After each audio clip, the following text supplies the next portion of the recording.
Hey everybody, it's great to see you today. Welcome to Living Power, your online Bible study where we are walking through the Bible in a year. Today is December 9th, and we are going to talk about the book of Colossians. Yesterday we looked at Ephesians 5, and what I want to do today is mainly focus on the whole book of Colossians. But Paul repeats himself. I don't know if you noticed, my crazy cat is behind me. Paul has repeated himself in Colossians chapter 3, starting with verse 18, and it parallels almost exactly what he wrote to the church in Ephesus, which is what we read yesterday in Ephesians 5. I want to just touch on something that I didn't get to cover yesterday that I think you'll find interesting, and then we'll move directly to Colossians. The main thing we're going to talk about today is Jesus. He who is first is the lesson today, and we are going to have some wonderful things to share with you that Paul talks about as he is describing Jesus Christ, and I pray it'll be a blessing to you today. Let's look first at Colossians 3. I want to read to you starting with verse 18. Wives, submit to your husbands as is fitting for those who belong to the Lord. Husbands, love your wives and never treat them harshly. Children, always obey your parents, for this pleases the Lord. Fathers, do not aggravate your children, or they will become discouraged. Slaves, obey your masters in everything you do. Try to please them all the time, not just when they're watching you. Serve them sincerely because of your reverence for the Lord. Remember yesterday in the video we talked about spirit-guided relationships and how our relationships with our family and our relationships at work would be much more profitable if they were spirit-directed. And yesterday we talked about this entire passage, as you recall, having a thesis statement, and that was in Ephesians 5:21, the preceding verse that many people don't realize is the most important verse, and that was that the entire household is to submit to each other. The entire work environment is to submit to each other. And if you understand that is the main point Paul was making, then you understand and can correctly apply these little applications that he gives us. What I wanted to share with you is that we can compare, if we sort of look at the husband-wife relationship in a marriage, we can compare Eve's relationship to Adam, because it typifies the church's relationship with Jesus. And I know you love these analogies when I am able to bring them to you. So I want us to look at the family just a little bit and compare these two relationships, okay? Number one, Eve, when she was created, God took from Adam's side. And if we think about Christ dying on the cross, Christ's side was pierced to birth the church. Number two, Eve was formed when Adam was asleep. So Jesus experienced sleep, in a manner of speaking, also after he died and went into Sheol to form the church. Number three, Eve was the object of Adam's love. He loved her dearly. The church and Israel is the object of Jesus' love. He loves us. He loves her dearly. Number four, Adam was willing to become a sinner because of his love for his wife. Think about that when she asked him to take of the apple. Same thing can be said of Jesus. Jesus was willing to become a sinner and take on sin so that he could save us from our sin. And number five, Eve was formed and brought to Adam before sin ever entered the world, just like the church was in the mind of the Father before the foundation of the world. Isn't that a beautiful thing to think about? Now, I want to move over to Colossians. We're going to talk about he who is first, and the key verse here is Colossians 1:18. Love this verse. It's one you could actually memorize. That is Colossians 1:18. He, who is he? Jesus, is first in everything. Love that verse. Paul tells us that Christ is the visible image of the invisible God. Yes, he was fully human, but he was also fully God. Paul tells us that he existed before anything was created. Through Jesus, God created everything, and Everything was created for Jesus' good pleasure. Jesus is supreme over all creation and first in everything. He is head of the church, he is the firstborn of creation, and he is reconciler of the world. Here we find 7 important descriptors of Jesus Christ that Paul gives us at the beginning of Colossians. Now, I wanted to give you a little bit of background about this book. This book was a letter that Paul wrote to the church in Colossus, and the church was actually founded by a man named Epaphras, Epaphras. Epaphras in Colossians 4:12 is mentioned by name. Paul mentions him in his letter. And evidently, I did a little digging into this individual. This individual is the one that told the people in Colossus about the gospel. He is considered the founder of the church in Colossus. He is actually in Rome with Paul when Paul is in prison. I think he came as a visitor because I think even though Paul was under house arrest in Rome, in his last couple years of his life, he was allowed to receive visitors, and the visitors would bring him writing materials, the visitors would bring him a coat in one instance, and just things that he had asked for. So this man is actually in Rome with Paul, visiting him in prison, and this man is most likely the same person that is listed as, Epaphroditus. Sometimes names in the Bible, it's the same person, but the name is just written a little bit differently or abbreviated or something. But it's believed that this is the same person. If you want to look up a little bit more about him, you can check him out in Philippians 2:25 and 4:18. So he is bringing Paul these gifts while he's in prison.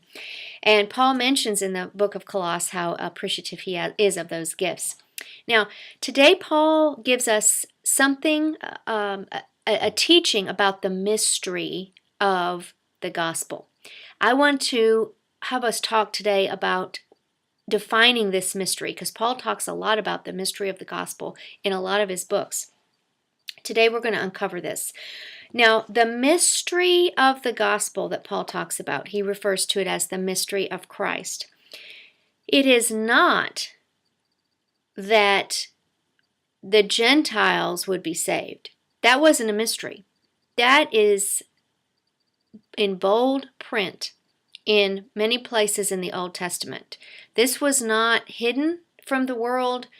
God always wanted to save the world. He wants to reconcile the people of Israel to himself, and he wants to reconcile all the Gentile nations. He wants to save the world. That wasn't the mystery. The mystery that Paul has sort of come to realize that he didn't understand when he was a Pharisee, all those times that he was going after the Christians before his conversion. What he's realizing now and defining as the mystery is that Gentiles are fellow heirs of unfathomable riches. They are adopted sons and daughters just like the nation of Israel. Now that was a huge concept to the Jews, absolutely huge. The Gentile church is the mystery that was hidden in God. That is what Paul has been talking about. You can read about this in Ephesians 3:1. It's also in Romans 11:25. And in Romans 11:25, it tells us Gentiles that we're not to have hardened hearts towards Israel or look down on the Jews because they don't understand Jesus. They don't understand the Messiah right now. But that their hearts have been hardened so that we can be grafted in. Their hardening of their hearts, the veil over their eyes because they don't understand Jesus is their Messiah right now, was for our sake. So we should not be proud or haughty towards them. They will come to understand Jesus as their Messiah. They will, in the end times, come to call on him as Yeshua, as Messiah. And that is the last thing that will happen, and he will come and respond to them in an instant and save them at the Battle of Armageddon. We've talked about that, and we'll talk about that in other lessons. In 1948, the nation of Israel was formed. That was a huge prophetic event, and the growth of the Messianic movement where Israel is recognizing that Jesus is the Messiah, and that movement is growing. It began then in a big way. It's continuing to grow in our lifetime, and it will continue through the tribulation until his second coming. So if you're wondering, well, where is the Old Testament reference that said that the Gentiles, it was in God's plan all along to save the Gentiles? Well, one of them is in Amos 9, verse 11 and 12. You can check that out if you want to. Now, Paul also talks about living the new life. In this letter to the Colossians, he really gives some great examples of the old life, how we lived before we were saved, versus the new life, how we're called to live today. And I like to look at this as these are spiritual values that we, as saved people, can really pursue and seek with diligence. Number one, he says, as a saved person, we're to think about certain things. Now, don't think about the things you always used to think about, but think about heavenly things, things in heaven. Number two, have nothing to do with sexual immorality. Number three, don't be greedy. Number four, don't be angry. Number five, don't slander, have dirty words come out of your mouth, don't lie.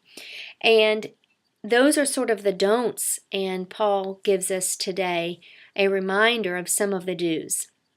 In the spiritual life, when we live by the Spirit, Galatians 5:16 says, walk continually in the Spirit. Here are the things Paul says to do. Number one, be tender-hearted, merciful, kind, humble, gentle, and patient. Number two, make allowances for each other's faults. I like to think of it this way. I like to give others permission to say something that maybe hurt my feelings, but they didn't mean to. I like to give others permission to make a mistake or do something that I otherwise would have preferred them to do differently. It frees me. Maybe you'll find this helpful too, in just giving others permission to mess up sometimes. Just seems to take the weight of the grievance off my shoulders, and I don't have to be offended all the time. So that's number two, making allowances for each other's faults. Number three, forgiving anyone who offends you. That kind of goes along with number two. And number four, clothing ourselves with love. That's the hallmark of the New Testament Christian. Number five, let peace rule, be thankful, and in all things give thanks for everything to God through Jesus. So Paul really, if we want to summarize kind of what he's talking about here, we can say two things. All of the barriers between us and God are destroyed because of what Christ did, the work he did for you and for me on the cross. And all believers are created equal. There is no Jew or Gentile, slave or free. We're all created equal. That's what he says is the mystery, that the church will enjoy the same riches as Israel. The church has unfathomable riches waiting for them as heirs of the promise, just like Israel. And that's the mystery that's been revealed. This is regardless, all believers, of economic standing, natural citizenship, former relationships, and we're all one. And because we have this glorious inheritance, because of what Jesus has done for his sake, we're called to live a new life, living as Paul has described in tender heartedness, patience, forgiving one another. We're called just to be new. Christ created at the foundation of the world, he created all things, but he made them new, removing their sin, giving us a bright and hopeful future. Can we live, this is the question for us today, can we live now this side of heaven realizing some of these benefits? Can we cooperate with the Holy Spirit to truly try to live as a new creature, a creature that is spirit guided, where we are walking continually in and through the power of the Holy Spirit, Galatians 5:16. Well, Paul has given us some wonderful suggestions here for living a spirit-filled life in our private, our personal life, and our private, our public, and our prayer life. I hope you've enjoyed studying with me Colossians, the book of Colossians today. Tomorrow we're going to continue. I pray that this has been a blessing and that you will plan to join me then. Until then, shalom.